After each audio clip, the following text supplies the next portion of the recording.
اسرائیل نے حماس پر بچوں کو قتل کرنے کے الزام میں یو ٹرن لے لیا۔ اسرائیلی حکام کی جانب سے حماس کے ہاتھوں بچوں کے قتل کے دعوے کی تصدیق نہیں کی گئی۔ دوسری جانب اسرائیل کی حمایت میں امریکی صدر کو جھوٹے بیان گلے پڑ گئے۔ یہودی وفد سے خطاب میں حماس پر اسرائیلی بچوں کے بے دردی سے قتل کا الزام عائد کر دیا۔ صحافیوں کے ثبوت مانگنے پر وائٹ ہاؤس نے بیان واپس لے لیا۔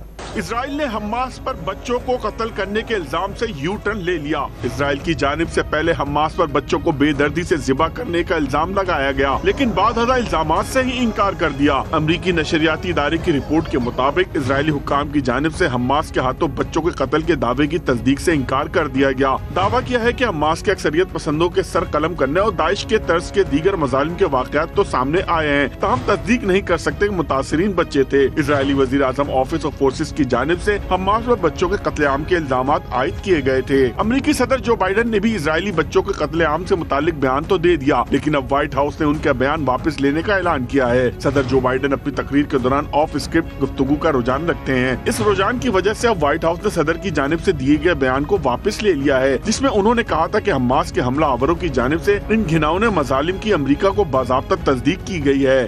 I never really thought that I would see and have confirmed pictures of terrorists beheading children.